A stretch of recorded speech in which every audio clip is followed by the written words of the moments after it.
ride to the beat with my hopes and my dreams like a boat in the sea. Let it ride from the west to the east. Be the best you can be. Let the rest in peace while I try. What's good, fam? I'm coming back at it with another reaction on ShakaShine Reacts.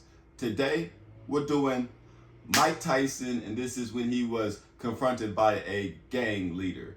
So this should be interesting. I will have to say sorry. They have some yard work happening outside, so if you guys hear that, I can't really help it right now. But let's get straight to the reaction. This gonna be a fight, Tyson, and you know it. You hit me, I'm gonna kill you. I'm gonna kill you. Welcome back to the big. Okay, well that doesn't even make sense because you are boxing him, so of course he's going to hit you. So, but okay, let's go. Fight recap here on BLTV Classic. He pulled his glasses off. Did you see his eye? Wow, Harvey's looking young. This has to be back in the day. Let's go. His eye was just hanging out his head. On today's video, we revisit the infamous two-fight saga between Mike Tyson and Mitch Blood Green. Mitch Blood Green, okay. Never knew about this happening, so this is about to be very interesting to me. A genuine beef that 10 rounds of boxing couldn't squash, as the two would face off one more time on the street, this time in a much shorter affair with the decisive victor. Let's get right to it.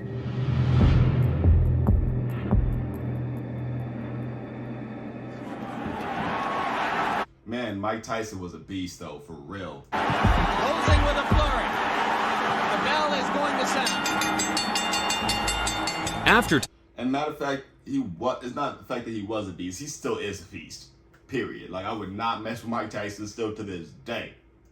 Tyson's 10-round decision to James Quick Tillis in 1986, the invincibility aura from Kid Dynamite took a slight knock as the two heavyweights battled out a much closer fight than the boxing fans and bookmakers expected. How disappointed are you that the knockout string is over? Not at all.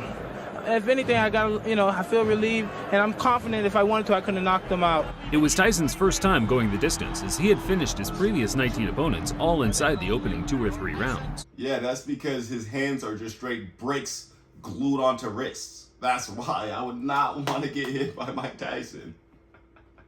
It makes sense of why he's knocking out people. That gave some of the other heavyweight contenders an incentive to catch this teenage dynamo early, halt the hype train, and earn the highest possible payday outside of a championship fight. Tyson said, "You gonna give me a fight? I want Mike Tyson." Point blank. Michelle Tyson. He's a mo. I'm gonna knock him out. Mitch Blood Green was one of the first fighters to utilize the new age of digital camcorders to get his message out there to boxing fans. Now I'm gonna show you something. Feast your eyes on a real heavyweight. There was no social media in those days, but local news stations and televised sports networks such as HBO would air the clips during a broadcast to gauge the fans' reaction. Power. I ain't no joke. My name is Blood Green, and you heard my fight. Watch my smoke. I cannot wait to see this fight actually happen. Oh my gosh, I know probably plenty of y'all actually know what's gonna happen. And yeah, I cannot wait. It's probably... I assume that Mike Tyson wins. That's my assumption before we actually get into it, but let's keep it going. Due to audio compression over time, but I can honestly say I have difficulty understanding what Mitch Green is saying. Two clear things were the muscle flexing and homophobic slurs, and bizarrely enough, as far as my research suggests, this was enough to land him a shot at the hottest prospect in world boxing.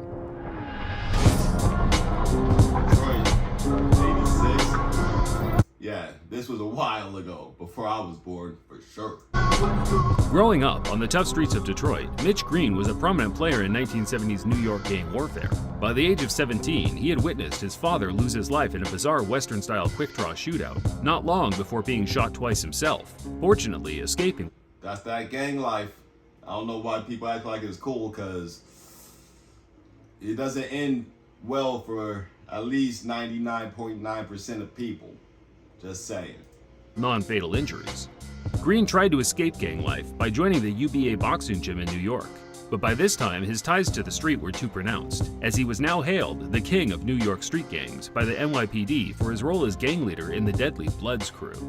things slowly started to change for Mitch as his reputation as a gang leader was exceeded by that of a talented amateur boxer. The muscular 6'5" big man that was racking up copious tournament success, including several New York Golden Gloves. From the Bronx, New York, undefeated in 5 professional bouts with 1 draw.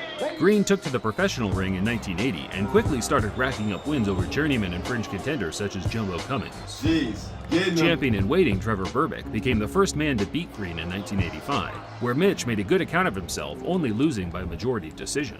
Both Tyson and Green were on the fringe of a world title shot, so regardless of the antics, the two were on a likely collision course. Okay, so yeah, I didn't know homie was bin boxing, so that kind of changes things a little bit, you know what I mean? I thought that he was like a street dude that fought, so he was like, hey, I can handle Tyson. But no, not only that, he's a street dude, so he has that, and he has this other stuff, so he's doing it right. Again, sorry for the long stuff. You guys can hear it. I can't do anything about it. Let's keep it pushing. The trash talk from Green just helped build more interest in the fight, which in turn certainly struck a chord with Tyson, who openly admitted to hating that ugly mother effer. And Mike Tyson, traditionally, no robe, no socks. He says it makes him feel like a warrior, makes him feel like a gladiator. Tyson met Green for the first time in May 1986 at Madison Square Garden. It was Tyson's first match at a prestigious boxing venue and also the first to be covered by a large television network. Yet, the occasion didn't change the traditional no robe, no socks attire. He was all business and had a personal vendetta to settle with the now not-so-confident looking Mitch Blood Green. And was so much a factor in the last fight that we showed you here on HBO. Let's go. That he didn't double up. He just was a little bit lazy, especially in the later rounds. So we'll see what he does about that against Mitch Green. Always aggressive, right in front of his man. Now we see some head movement. Quick a shot. There's the left hook I was talking about. He did draw a warning from Luis Rivera, the referee. I ain't gonna, man, Mike Tyson's hits look like they be doing damage. About holding. Green's in trouble. Good left hand, Mike Tyson. Everyone has a plan until they get their mouthguard punched out of the ring in the first round. While Green had all the physical advantages, Tyson's supreme boxing skills and speed negated the gap in size and weight, backing up Green from the opening bell, slipping and countering, forcing the much bigger man into survival mode from the word go. Big right hand against Tillis. And what a shot! That is an awesome shot. Tyson punched out Green's mouthguard again in the third, whereafter he started mocking his opponent for having a wide, gulping mouth, stalking him across the ring, landing fierce, single power punches. That'd be messed up too, getting taunted on top of everything. Jeez. The fist man throws his punches. Another big left hook. Hey, Tyson there, good uppercut. He has to take a stand eventually.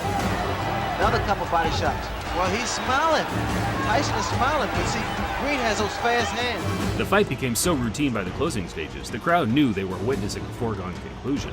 Tyson himself appeared to have his mind elsewhere as he bizarrely kissed his trainer, Kevin Rooney, while he was trying to deliver him intricate strategies and details regarding the fight. Well, Kevin Rooney is in there and just jabbering away 100 miles a minute. Mike Tyson leaned over and just kissed him. Tyson is a character too. Like, come on now. Come on. Again, make sure y'all put it in the comments before this ends. Who do you think is going to win? Put it in the comments right now. Make sure, you know, keep it that honest living. Let's keep it pushing. Closed the show, trying to score the knockout, but Green's disinclination to engage allowed him to grab and clinch his way to safety, resulting in him losing 9 out of 10 of the rounds on every judge's scorecard.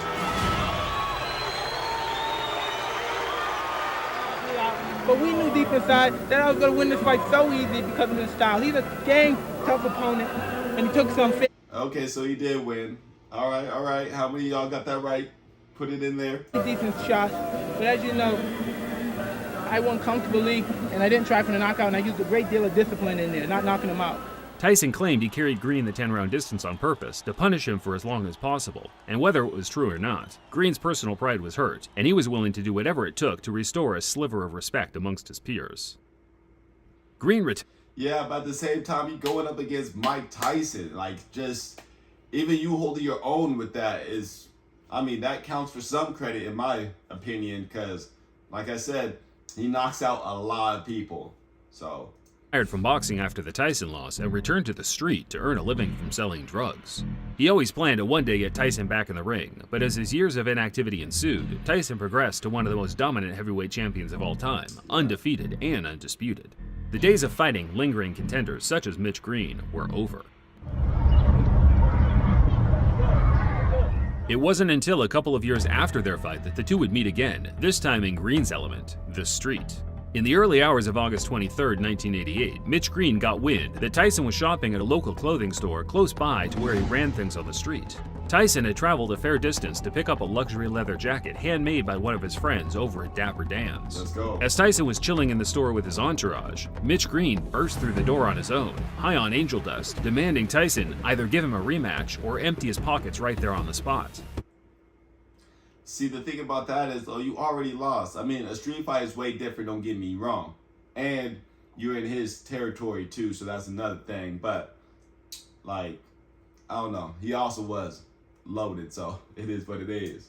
Tyson, of course, no stranger to altercations on the street, dragged Mitch Green outside and pummeled him to the ground multiple times. Spectators said that the fight was short, violent, and very one-sided. In fact, it was no longer than 15 to 20 seconds, but that's more than long enough for the heavyweight champion to inflict severe damage. There I bet, again, I don't know why you would do that. is no footage of the fight, regardless of the clickbait you see on YouTube, but there were many accounts of what happened that all aligned, all except Green's account, where he claimed Tyson sucker punched him and ran. Who threw the first punch here? He did. He sucker punched me because he's with his friends. See, but you came up to him. Okay, whatever, let's go. You know, and when he hit me, and I said I couldn't get a chance to really get to him like I wanted because everybody was like pulling me, you know, holding me, like so he could get away from me, and so he get away, and he ran from me. Green was certain the Tyson scuffle, which became mainstream news around the world, would add enough public intrigue to get his rival back in the ring. But Mitch had already burnt his bridges among the promoters in the sport, with his violent threats to Don King in the past already shadow banning him from ever earning any serious money in the ring again. Hey, you gotta watch. You gotta play the politics if you're gonna play the game. That's what it is, man. A lot of people don't understand that you can't just do whatever you want to. You gotta play the politics because the people that run the stuff don't be playing with that fake stuff, any of that. No. After Green's failed attempts to get the rematch with Tyson, he filed a civil lawsuit for $20 million due to the injuries he suffered during their fight. The former gang leader. That's weak. That ain't it. I ain't with that at all. You went up and bothered him when he was minding his own business, and then you want to sue him? Man, I ain't with that. I ain't with that at all. Came away with one small W to coincide with a long list of L's, winning the case and being awarded $45,000, close to what his purse was during their professional fight in 1986. Yeah, I remember seeing Mitch Green's eye after that. It was like, he broke his socket. Broke the eye socket. Yeah. He broke his eye socket. Yeah. The eye socket. You gotta hit really hard to do some like that, right? Yes, you do. Green returned to the ring 7 years later, but at that point he was a shell of his former self and was beaten by journeymen with losing records until he hung him up for good in 2005. Oh, that's sad. As of 2022, Green is still a large-as-life character, but now employs his energy into his love of Christianity. He still has a gripe with Tyson, but I think it's fair to say the two have now moved on, and whenever the topic is brought up today, they both make light of their infamous 30-year feud. And that didn't work. The boys scared to death. That's we had the street fight. The boys scared to death. Oh, wait a minute. Didn't y'all have a street fight, man? Let's see what he says. For the ring, for the street, thinking the man would do something about it. He wouldn't do nothing. Oh man, he freaked me out. Did you know that actually Tyson and Sal are good friends and he comes to the show? He knew, look there, yeah, it's like Tyson. You see that? All right, that was a good one. I'm messing with this all the way through and through. Okay. I will have to say that I knew nothing about this. Definitely going to have to check out some more history of Mike Tyson because I do mess with Mike Tyson heavy. So I need to learn a little bit more. So if you guys are down with it, let me know. Put it in the comments. And for the people that are waiting on their requests, as you can see, we get into every single one of y'all. If I said I put it on the list, it's on the list and it's coming up. But you can always skip the line by hitting me with a donation. Links right underneath the like button. And I'll make sure I get your reaction out within 72 hours. And if you're making it this far, you might as well hit that like button, hit that subscribe button, and hit that comment button, letting me know your favorite Mike Tyson fight and what else you want to see me react to. If you're already doing that and making it this far, then I gotta say thank you.